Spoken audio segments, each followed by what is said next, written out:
Hello and welcome back to Cooking for Zombies.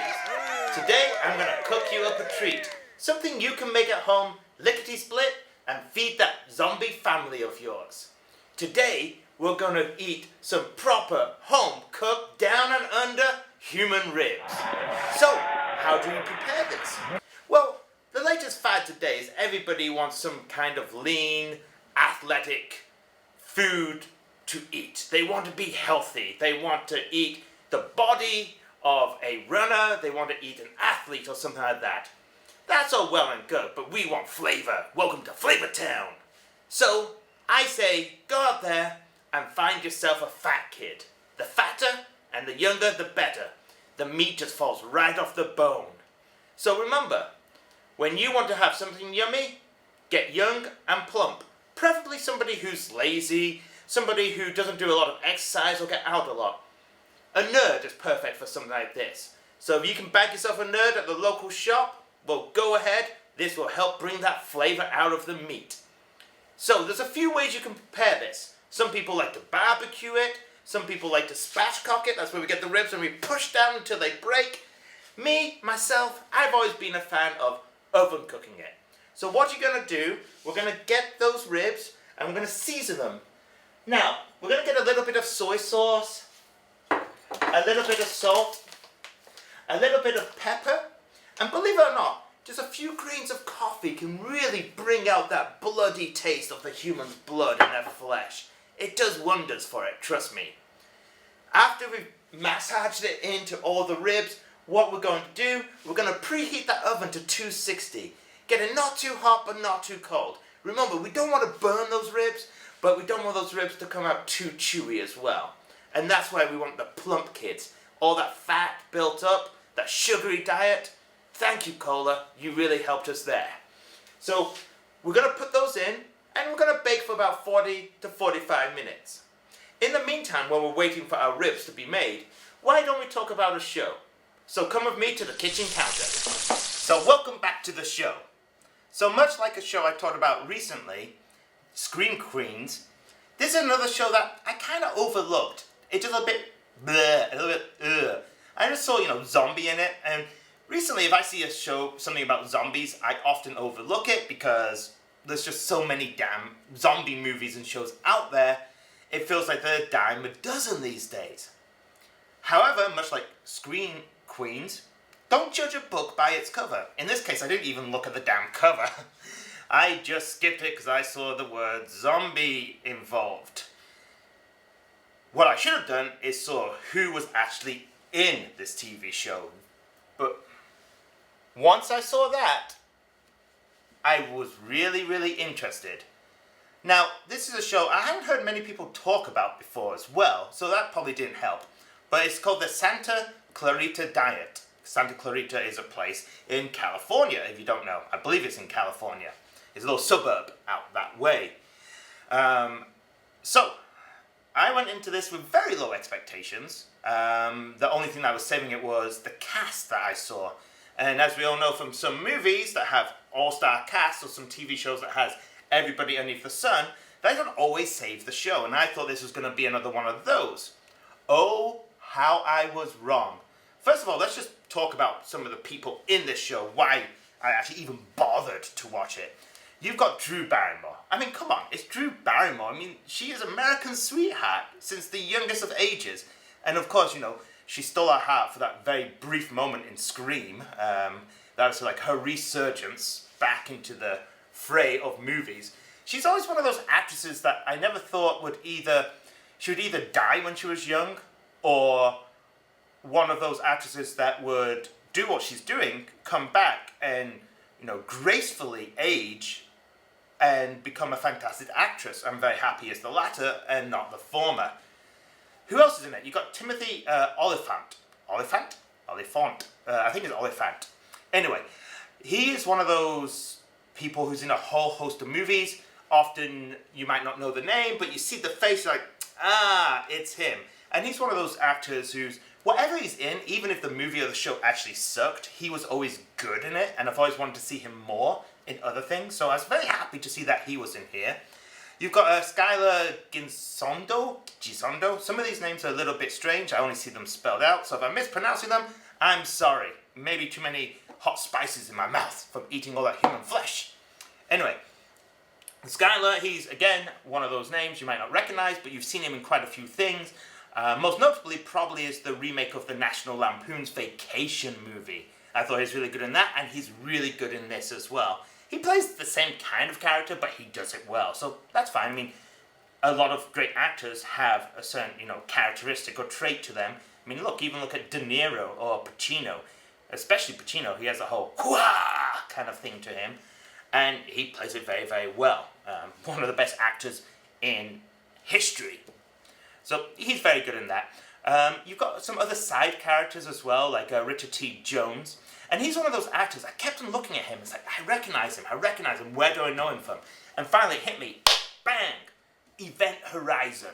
Now, if you've not seen Event Horizon, the movie, it's a great Halloween movie to watch. It's super scary. It's a little bit bloody, a little bit gory, but not too bad. But the psychological effects of this movie is wonderful, and it is a great Halloween movie to watch. So if you've not seen Event Horizon, go watch it there. I'm done with my plug for that movie, even though it's kind of old. I think it came out in 94, 95.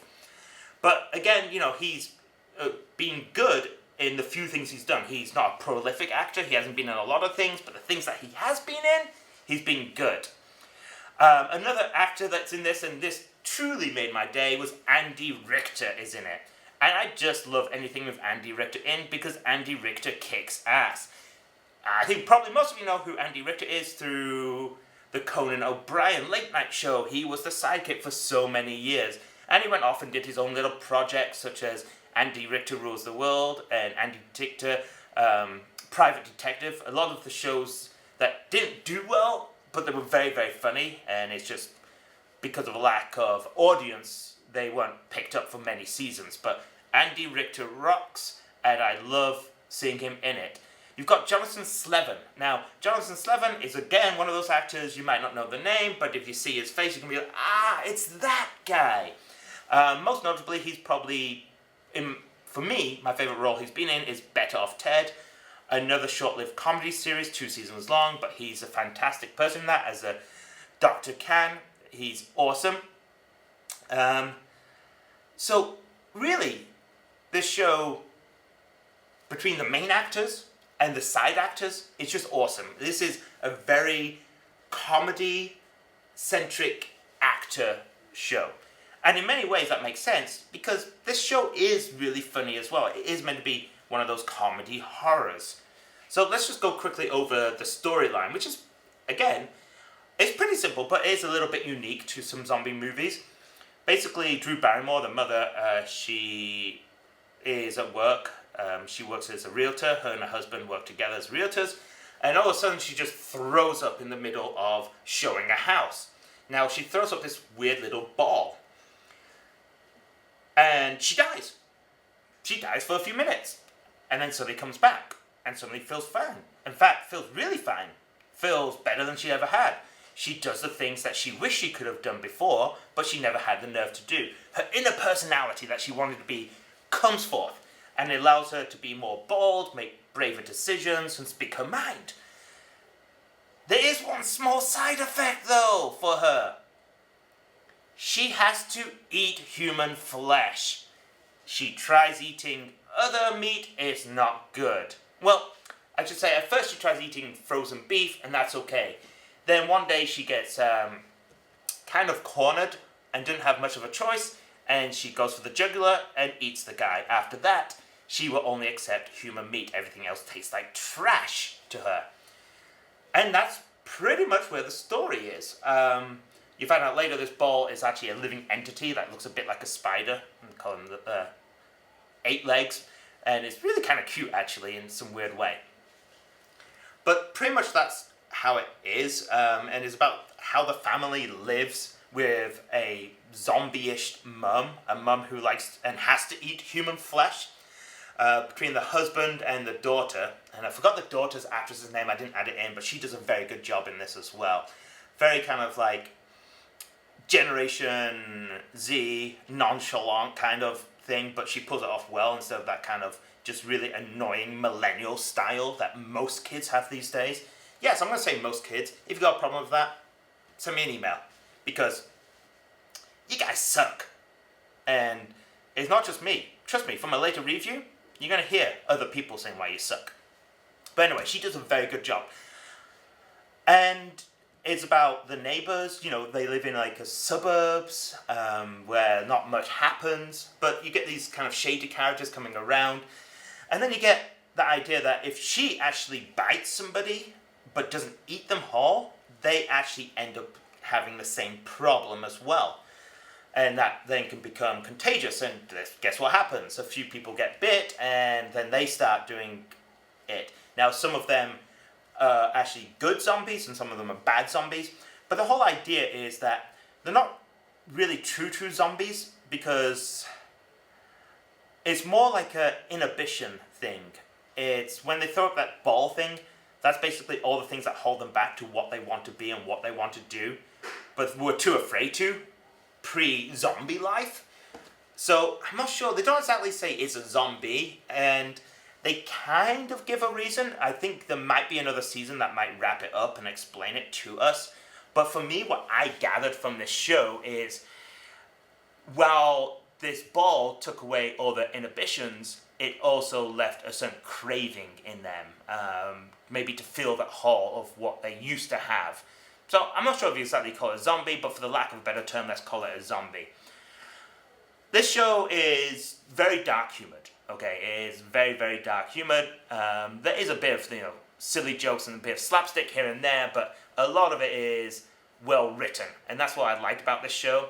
Not only that the actors in it, but it's so well written, and it syncs up so well with the kind of comedy actors they have in the show. They just match up really, really well. I mean, sometimes you get a show that's excellently scripted, but the kind of actor who's using that script, they're just not compatible. Or you have the other way around, where you have a script that's very well written, but an actor who's well suited for that script, but because the script is bad, the show or TV movie is bad as well.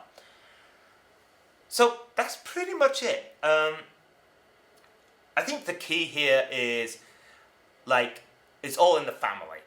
How the family acts, and the next door neighbor boy who's becomes engrossed with their family as well, who loves the daughter, their kind of relationship going back and forth. And you get these little plot turns here and there that keep the story going on and keep it fresh, and it doesn't get so weird and ridiculous that you want to turn it off and stop watching it. It keeps it just realistic enough. Well, I mean, come on, we're talking about zombies and things like that, so how real can you get? But they keep it just real enough where it would be believable if something like this happened, but they keep it silly enough where you're not taking everything seriously, and therefore if one thing seems a bit, below board, the whole thing falls apart. So I highly recommend it. It's a really funny show, the Santa Clarita Diet. It was not what I was expecting. It was far exceeded my expectations. Like I said, it's been quite a long time since the last season, and there's not 100% sure they're going to make a new season, but there's been rumors saying that they are going to get back together to do it. I really hope they do. They don't need to make many more seasons. I think just one more season would be enough to wrap it up, because they did leave it on a certain ending where, okay, you could leave it as it is, but there's a few things that were unanswered that I'd like to know the answers to. But if they don't, I wouldn't be like Firefly cancellation angry. But I would be a bit upset because it has really good elements in it, and it can. I just want to see that finished properly. That's the problem with a lot of TV shows as well, compared to movies. We're talking about the big screen versus the small screen. Is that, at least with movies, for the most part, it's going to be wrapped up in a movie. Unless it's going to be intended to have a sequel or a trilogy or whatever. Most movies, they are wrapped up, and that's the end of it. With a TV show, you never know if it's going to get greenlit to carry on. So it's always risky to try and make a show that does have that kind of cliffhanger or unanswered questions, because I'm sure the writers, a lot of the actors, the producers, everybody wants it to carry on. But if they're allowed to, that's another story. You know, it's all about those ratings. Speaking of ratings, how would you rate these ribs? Because they're about to come out, they're almost fresh, and they smell good. Now there's one little thing I would add. After those ribs come out, straight away when they're still hot, just add a little bit of Tabasco sauce, just for that little hoo-ha kick to it. So that's how you can make some traditional down-home country human ribs. Remember, fat kids, a little salt, a little pepper, some coffee grounds, and some Tabasco sauce, and you're gonna be in human rib heaven. So please don't cancel my show. Keep on watching, get that viewership up. I don't want the production company to cancel me like so many great shows. So stay with me. For next time, we're gonna learn how to make some steamed brain buns. That's right. We're gonna go all the way back to China and make some steamed brain buns. We're gonna make some bowels of brains. Yummy!